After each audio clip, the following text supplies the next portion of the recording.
Good morning everyone. आपके हमने जो क्लासिफिकेशन स्टार्ट किया था उसमें हमने एक सब फाइलम देख लिया था हेमिकॉर्डेटा। अब हम नेक्स्ट सब फाइलम की बात करते हैं। नेक्स्ट सब फाइलम जो होता है वो होता है यूरोकॉर्डेटा। यूरोकॉर्डेटा क्या है? एक सब फाइलम है। ठीक है, क्यों? क्योंकि हमने देखा था कि जो कॉर्डेटा जो होता है वो क्या है, खुद एक फाइलम है, इसलिए इसको तीन सब फाइलम के दो ग्रुप में डिवाइड किया है, जिसमें से हमारा यूरोकॉर्डेटा जो है वो क्या है, जो लोअर कॉर्डेट्स होते हैं या फिर जिनको हम प्रोटोकॉर्डेट्स बोलते हैं, उसका सेकंड सब फाइलम है। ठीक है, आज हम बात करेंगे यूरोकॉर्डेटा के क्लासिफिकेशन की। यूरोकॉर्डेटा के क्लासिफिकेशन की बात करने से पहले हम समझते हैं कि इसका नाम जो है यूरोकॉर्डेटा वो किस बेसिस पे रखा गया है। तो अगर हम यूरोकॉर्डेटा की बात करते हैं तो यूरो का मीन होता है टेल। यूरो को हम क्या बोलते हैं? टेल। हम मोस्ट ऑफ दी जब बर्ड्स वगैरह और ये सब पढ़ते हैं तो उसके अंदर हम जो टेल वाला रीजन होता है उसको यूरो रीजन बोलते हैं। क्या बोलते हैं? उसको हम यूरो रीजन बोलते हैं। तो इसे टेल वाले रीजन के बेसिस पे क्या किया गया, इसको यूरो बोला गया। और यूरोकॉर्डेटा क्यों बोला गया? क्योंकि यूरोकॉर्डेटा एक ऐसा सा फाइलम है जिसके अंदर उसकी जो नोटोकॉर्ड होती है वो नोटोकॉर्ड केवल और केवल इसके टेल वाले रीजन में पाई जाती है, इसलिए उसको क्या बोला गया? यूरोकॉर्डेटा। और वो भी कब होती है? केवल लार्वल फॉर्म में होती है। जब एडल्ट हो जाता है तो एडल्ट में टेल के अंदर इसके अंदर जो नोटोकॉर्ड होती है वो नहीं पाई जाती है। ठीक है, तो क्या होगा? यूरोकॉर्डेटा नाम क्यों रखा गया? अभी अगर कोई क्वेश्चन पूछता है कि हम इसे यूरोकॉर्डेटा ही क्यों बोलते हैं, तो क्यों? क्योंकि ये ऑर्गेनिज्म ऐसे होते हैं जिनके अंदर क्या होता है कि इनका जो टेल वाला रीजन है, उन टेल वाले रीजन के अंदर उनके लार्वल फॉर्म के अंदर क्या पाई जाएगी? नोटोकॉर्ड पाई जाएगी। Set clear? सेकेंड, हम यूरोकॉर्डेटा एक और नाम देखते हैं जिसको हम बोलते हैं ट्यूनिकेट्स। ट्यूनिकेट्स क्या होता है? ट्यूनिकेट्स जो होता है वो दो वर्ड से मिलकर बनाता है ट्यूनिक। इसका आगे वाला जो वर्ड होता है वो कहलाता है ट्यूनिक। ट्यूनिक को हम टेस्ट भी बोलते हैं, या फिर ट्यूनिक का हम बोल सकते हैं कवरिंग। क्या बोलेंगे? कवरिंग। ये ऐसे ऑर्गेनिज्म होते हैं जिनकी होल बॉडी के ऊपर कवरिंग पाई जाती है। क्या पाई जाएगी? कवरिंग पाई जाएगी। इसको हम क्या बोलेंगे? इस कवरिंग को हम बोलते हैं ट्यूनिक या फिर टेस्ट। ठीक है, ट्यूनिक भी बोल सकते हैं या टेस्ट भी बोल सकते हैं। ये भी पूछ सकते हैं कि ट्यूनिकेट कौन सा एनिमल होता है, तो यूरोकॉर्डेट्स को ही हम ट्यूनिकेट्स बोलते हैं। अब ये ट्यूनिक क्या होता है? ट्यूनिक एक सब्सटेंस होता है जो कि सेल्यूलोज के सिमिलर होता है। हम प्लांट के अंदर पढ़ते हैं कि जो बार्क होती है वो किसकी बनी होती है? सेल्यूलोज की बनी हुई रहती है। तो इसी सेल्यूलोज के सिमिलर क्या होता है? एक सब्सटेंस होता है जिसको हम बोलते हैं ट्यूनिक। और ये ट्यूनिक क्या करता है? उस ऑर्गेनिज्म की होल बॉडी के चारों ओर क्या बनाएगा? कवरिंग बनाएगा। और इसीलिए हम उन ऑर्गेनिज्म को क्या बोलेंगे? ट्यूनिकेट्स बोलेंगे। इसका फॉर्मूला जो होता है ट्यूनिक का वो होता है C6H10O5 वाला, क्योंकि ये भी क्या करता है? सिक्रेटरी सब्सटेंस होता है जो चारों ओर कवरिंग बनाता है। अब अगर हम इसके कैरेक्टरिस्टिक की बात करते हैं, ये तो हमने देख लिया नेम का मीनिंग। अब अगर हम इसके कैरेक्टरिस्टिक की बात करेंगे तो कैरेक्टरिस्टिक के अंदर क्या होगा? ये कैसा एनिमल होता है? मराइन एनिमल होता है। मराइन एनिमल दैट मीन्स जो कि वाटर के अंदर पाया जाता है, सॉल्टी वाटर के अंदर। ठीक है, सी और ओशियन के अंदर। सेडेंट्री होता है। सेडेंट्री का मीन होता है कि ऐसे एनिमल जो किसी सबस्ट्रेटम से, जो किसी आधार से फिक्स्ड होते हैं, उनको हम बोलते हैं सेडेंट्री एनिमल। मतलब ये एक जगह से दूसरी जगह पर बहुत ही कम लोकोमोट करते हैं। ये कैसे होता है? फिक्स्ड एनिमल होते हैं। पैलेजाइक होते हैं। पैलेजाइक मतलब जो वाटर की डेप्थ होती है, डेप्थ के अंदर पाए जाने वाले। डेप्थ मतलब सबसे ज़्यादा गहराई तक पाए जाने वाले जो एनिमल होते हैं, नीचे की तरफ बॉटम वाले में पाए जाने वाले एनिमल, वो कौन से कहलाएंगे? पैलेजाइक कहलाएंगे। एडल्ट बॉडी जो होती है इनकी वो क्या हो जाती है? डीजनरेट हो जाती है। ये एडल्ट बॉडी जो होती है इनकी सेक लाइक होती है। सेक मतलब जो इस तरह की सेल्स या बैग लाइक हम जो बोल सकते हैं, ये इस तरह की एक तरह से क्या हो गई? ये बैग लाइक स्ट्रक्चर के फॉर्म में ये पाए जाते हैं, इसलिए इनकी बॉडी को क्या बोला गया? सेक लाइक। हिंदी में इसको बोलेंगे कोश। ठीक है, थैला जिसको हम कॉमनली बोल सकते हैं। तो सेक लाइक स्ट्रक्चर होती है।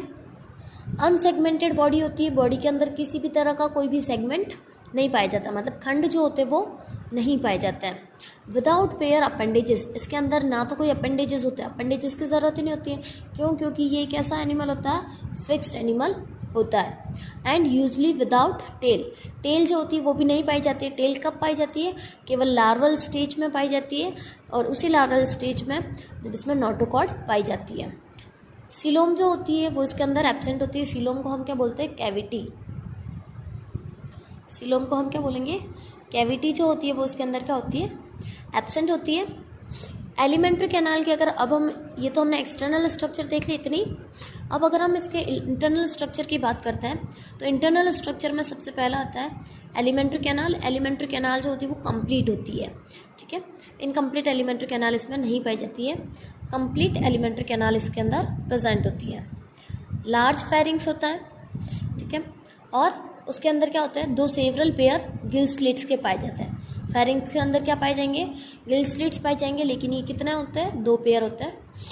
और ये कैसा फीडर होता है, सीलिएटरी फीडर्स होता है। सीलिएटरी फीडर्स मतलब ऐसे ऑर्गेनिज्म जिसके फेरिंग्स के अंदर सीलिया पाए जाते हैं, और वो क्या करते हैं, कोई भी पार्टिकल्स जो होता है, जो भी फूड ये लेते हैं, तो उसको ये चान करके इस तरह से आगे पहुंचाने का काम करते हैं। सीलिया की हेल्प से ये क्या करती है, ये सीलिया क्या करेंगे, इस फूड को अंदर की तरफ लाएंगे, इसलिए इनको क्या बोला, सीलियरी फीडर। रेस्पिरेशन अगर हम इनके अंदर बात करें तो ये जो इनका ट्यूनिक जो पाया जाता है या फिर टेस्ट जो होता है, ट्यूनिक या टेस्ट जो होता है उसके थ्रू होता है। इसके अलावा इसके अंदर जो गिल स्लिट्स पाए जाते हैं वो भी क्या करते हैं, रेस्पिरेशन में हेल्प करते हैं। ब्लड वस्कुलर सिस्टम की अगर हम बात करेंगे तो ब्लड वस्कुलर सिस्टम इनका कैसा होगा, ओपन टाइप का ब्लड वस्कुलर सिस्टम पाया जाता है। नर्व कॉर्ड जो होती है, नोटोकॉर्ड तो केवल लार्वल स्टेज में होती है, साथ ही साथ में जो नर्व कॉर्ड होती है वो भी क्या होती है, केवल लार्वल स्टेज में देखने को मिलती है। डोर्सल ट्यूब्यूल्स नर्व कॉर्ड जो होती है केवल लार्वल स्टेज में पाई जाएगी। कैसे एनिमल होते हैं, हर्मोफ्रोडाइट होते हैं, दैट मीन्स मेल और फीमेल जो होंगे वो एक ही एनिमल में प्रेजेंट रहेंगे। फर्टिलाइजेशन इनके अंदर कैसा होगा, एक्सटर्नल फर्टिलाइजेशन होगा, ठीक है। डेवलपमेंट जो होता है वो इनके अंदर इनडायरेक्ट डेवलपमेंट पाया जाता है। इनडायरेक्ट दैट मीन्स कि जब इनका डेवलपमेंट होगा तो इनमें एक बार लार्वा बनेगा और उसके बाद में वो लार्वा एडल्ट के अंदर डेवलप होगा।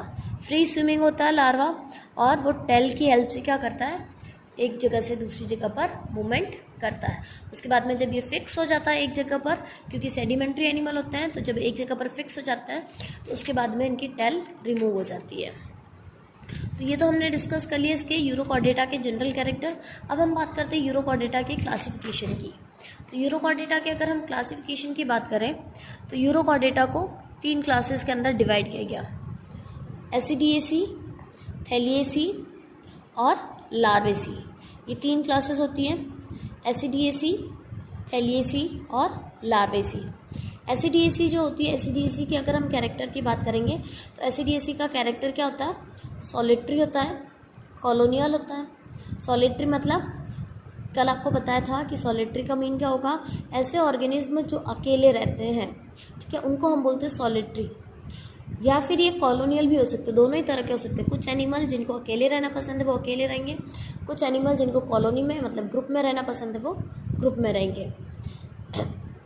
एसिडिएसी के जो मेंबर होते हैं वो बॉटम लिविंग होते हैं। बॉटम मतलब समुद्र की तली के अंदर पाए जाने वाले होते हैं। ये सरफेस के ऊपर या मिड वाला जो पोर्शन होता है वाटर का, वहाँ पर ये सर्वाइव नहीं करते हैं। वेल डेवलप थिक टेस्ट पाया जाता है। Well develop thick test in the sense कि इसके ऊपर जो कवरिंग जो हो रही है, ट्यूनिकेट जो है, मतलब ट्यूनिक जो पाई जाएगी कवरिंग, ये कवरिंग कैसी है, वेल डेवलप है और थिक है। यूनाइटेड सेक्स होते हैं इसमें। यूनाइटेड मतलब मेल और फीमेल जो होते हैं वो एक ही के अंदर पाए जाएंगे। हाई डेवलप्ड लार्वा पाया जाता है इसके अंदर, और एडल्ट जो होते हैं वो इसके सेसाइल होते हैं। सेसाइल का मतलब जो नॉन मोटाइल होता है, ठीक है, लोकोमोट नहीं करता। वो कैसे ऑर्गेनिज्म होते हैं, सेसाइल होते हैं। तो ये हो गए एसिडिएसी के जनरल कैरेक्टर। अब अगर हम एसिडिएसी के ऑर्डर की बात करें तो एसिडिएसी के 2 ऑर्डर होते हैं, एक होता है एंटेरोगोना, दूसरा होता है प्लूरोगोना। एंटेरोगोना और प्लूरोगोना। एंटेरोगोना की अगर हम बात करें, हमें ऑर्डर तक क्लासिफिकेशन पढ़ना है, लेकिन इनके केवल 2 जनरल कमेंट्स हमको याद रखने ताकि हमें क्लासिफिकेशन आसानी से याद हो जाए। तो एंटेरोगोना और प्लूरोगोना ये क्या है, इसके 2 ऑर्डर है, ठीक है। क्या है इसके ऑर्डर, कितने ऑर्डर में एसिडिएसी को डिवाइड किया, 2 में, एंटेरोगोना प्लूरोगोना। एंटेरोगोना की बात करते हैं तो एंटेरोगोना का स्पेसिफिक फीचर होता है कि इसके जो लार्वा होते हैं उस लार्वा के अंदर 2 सेंस ऑर्गन पाए जाते हैं। एक होता है ओसिलाई, दूसरा होता है उटोलिथ। अभी ओसिलाई और उटोलिथ किस तरह से काम करता है जब हम इनके डिटेल स्ट्रक्चर पढ़ेंगे तो उसमें देखेंगे।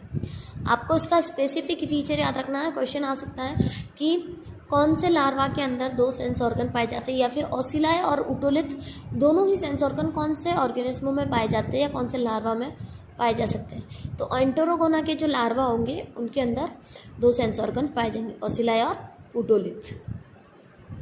बॉडी जो होती है इनकी 2 पार्ट में डिवाइड होती है, थॉरैक्स में और एब्डोमेन में। हेड जो होता है वो इनके अंदर एब्सेंट होता है, ठीक है। अगर हम एसिडिएसी में एंटेरोगोना के एग्जाम्पल देखते हैं तो एसिडिया और सायोना, ये 2 ऑर्गेनिज्म ऐसे होते हैं जो एंटेरोगोना में इंक्लूड होते हैं। सेकेंड ऑर्डर की अगर हम बात करें तो सेकेंड ऑर्डर कौन सा होगा, प्लूरोगोना। प्लूरोगोना का स्पेसिफिक फीचर क्या होता है कि इसकी बॉडी जो होती है वो अनडिवाइडेड होती है। एंटेरोगोना में अभी हमने देखा कि बॉडी थॉरैक्स और एब्डोमेन में डिवाइडेड है, लेकिन प्लूरोगोना में अनडिवाइडेड बॉडी इसमें पाई जाएगी। लार्वा जो होता है वो उटोलिथ सेंस ऑर्गन ही पाया जाता है, केवल एक ही सेंस ऑर्गन होगा। ओसिलाई जो होगा वो प्लूरोगोना के मेंबर्स में एब्सेंट होगा, ठीक है। तो larva with single sense organ is known as otolith, larva में सिर्फ उटोलिथ होगा। सेपरेट आई इसके अंदर एब्सेंट होती है। एग्जाम्पल की अगर हम बात करते हैं तो हर्डमानिया और मोलगुला जो 2 एनिमल्स होते हैं वो दोनों किस में आते हैं, प्लूरोगोना के मेंबर हैं। और हर्डमानिया, सायोना, मोलगुला और एसिडिएसी ये चारों कौन सी क्लास के मेंबर हैं, तो ये चारों मेंबर हैं एसिडिएसी के, ठीक है। अब हम अगर बात करते हैं सेकेंड हम बात करते हैं थैलिएसी की। सेकेंड हम बात करेंगे क्लास की, वो होगी थैलिएसी। थैलिएसी जो क्लास होती है इसके अगर हम जनरल कैरेक्टर्स की बात करें तो इसके जो एडल्ट्स होते हैं वो फ्री लिविंग होते हैं। कैसे एडल्ट्स होंगे, फ्री लिविंग एडल्ट्स होंगे। फ्री लिविंग मतलब वो फ्रीली मूव कर सकते हैं। एसिडिएसी की तरह वो सबस्ट्रेटम से चिपक करके नहीं रहता है। पैलेजिक होते हैं, पैलेजिक का मीन कि वही बॉटम में पाए जाने वाले एनिमल्स होंगे।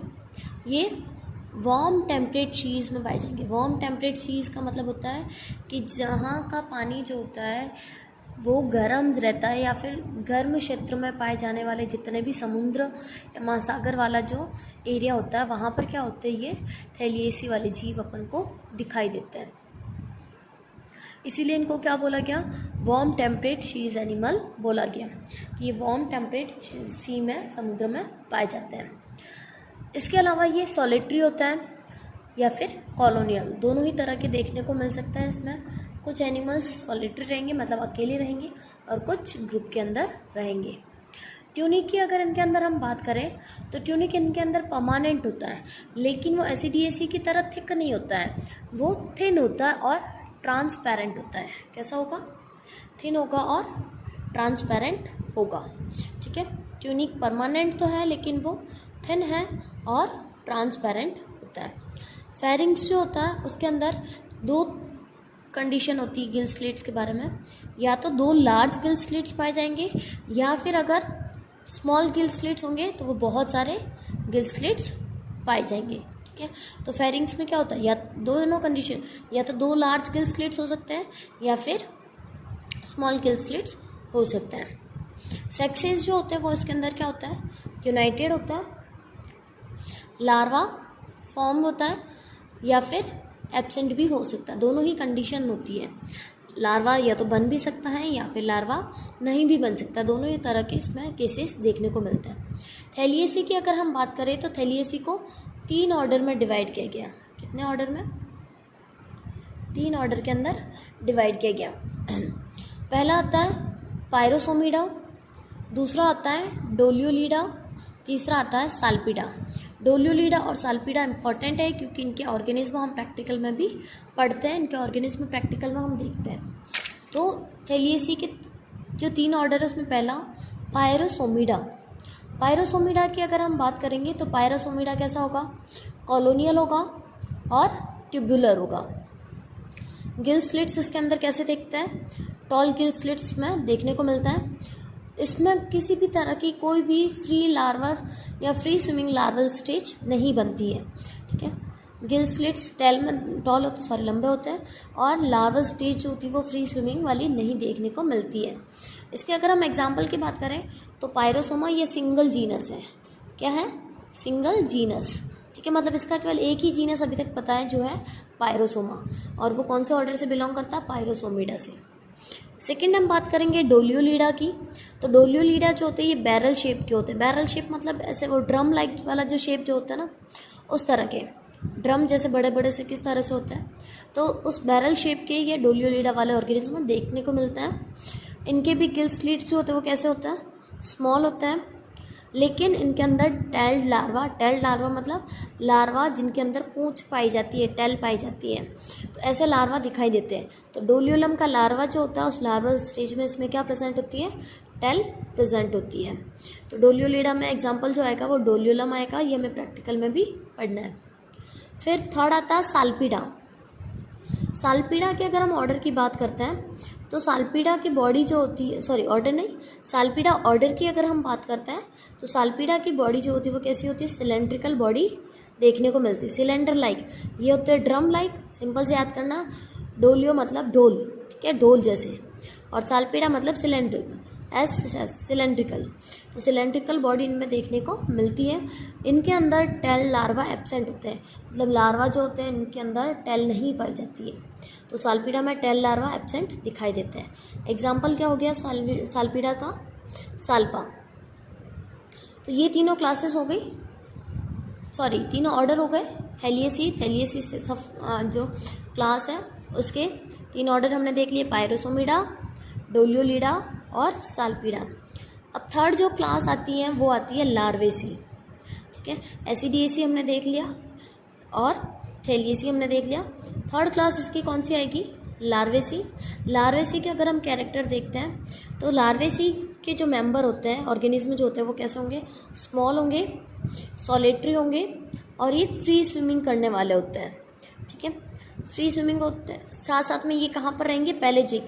तो हमने देखा था यूरोकॉर्डिटा के जितने भी सारे ऑर्गेनिज्म होते हैं सारे के सारे पैलेजिक होते हैं, मतलब सी या ओशन की डेप्थ में पाए जाने वाले एनिमल होते हैं। तो तीनों ही क्लास के एनिमल कैसे, पैलेजाइक। तो ये तीनों में ही कॉमन हो गया, तो आपको एक कमेंट यहीं से कि ये कैसे एनिमल होते हैं, पैलेजाइक एनिमल होते हैं।